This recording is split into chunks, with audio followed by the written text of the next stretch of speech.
యాకోబు, దావీదు, తప్పిపోయిన కుమారుడు జక్కయ్య శరీర రీత్యా అందరూ అబ్రహాము సంతానమే.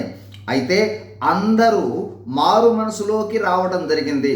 అంటే శరీర సంబంధమైన వారసత్వం ద్వారా దేవుని రక్షణ రాదు. 2, శారీరకంగా అందరూ అబ్రహాము సంతానమైన అందరూ తప్పిపోయిన వారే. యాకోబు, దావీదులైతే దేవునితో సహవాసం కలిగి దేవుని కార్యాలు చూస్తూ కూడా తప్పిపోయారు. మారు మనసు అవసరమైంది. 3, యాకోబుకు ప్రాణాపాయ సమయంలో మారు మనసు వచ్చింది.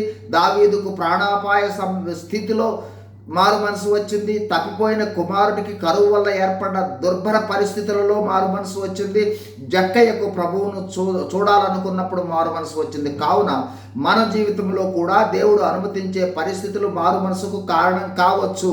మనకు ఉన్న ధనము, సంపద, ఆస్తి, ఐశ్వర్యాలు మారు మనసుకు ఆటంకం కావచ్చు.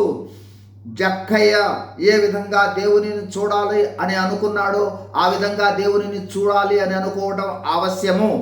4, మారు మనసు వచ్చిన తరువాత వారు దేవునిని అడిగినవి. యాకోబు, నీవు నన్ను ఆశీర్వదించమంటున్నాడు అంటే కోల్పోయిన సమాధానం ఇవ్వమంటున్నాడు.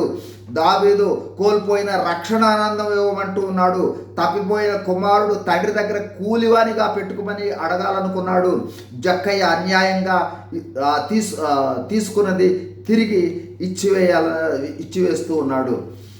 5, యాకోబు దేవుడు చేసిన మేళ్లకు అపాత్రుడని అన్నాడు. దావీదు పాపం చేశానని పశ్చాత్తాపడ్డాడు. తప్పిపోయిన కుమారుడికి బుద్ధి వచ్చింది. జక్కయ్య అన్యాయస్తుడని గుర్తించాడు. 6, మారు మనసు తర్వాత యాకోబు తిరిగి పడిపోయినట్లు చూడము. దావీదు మరలా వ్యభిచారంలో పడినట్లు చూడము. తప్పిపోయిన కుమారుడు తండ్రిని విడిచినట్లు చూడము. జక్కయ్య మళ్ళీ మోసం చేసినట్లు చూడము. ఇప్పుడు ప్రశ్న, మారు మనసు అనుభవం మనకు ఉన్నదా? 2, ఎంత లోతైన మారు మనసు అనుభవం ఉంటుందో అంత శక్తివంతమైన క్రైస్తవులుగా జీవించగలము, రోషంగా జీవించగలము. తక్కువ మారు మనసు, తక్కువ స్థాయి క్రైస్తవులు. మారు మనసు లేకపోతే ఆచార సంబంధమైన క్రైస్తవులు. 3, మారు మనసు అనుభవంలో దేవునితో చేసుకున్న ఒప్పందాలు అమలు చేస్తూ ఉన్నావా? 4, మారు మనసు పొంది మరలా వెనుదిరిగి లోకంలో పడిపోయావా? 5, అసలు మారు మనసే లేని క్రైస్తవునిగా ఉన్నావా? పరీక్షించుకోండి, సరిచేసుకోండి. మారు మనసు అంటే తప్పయింది ప్రభువా క్షమించని చెప్పినంత సులువు కాదు.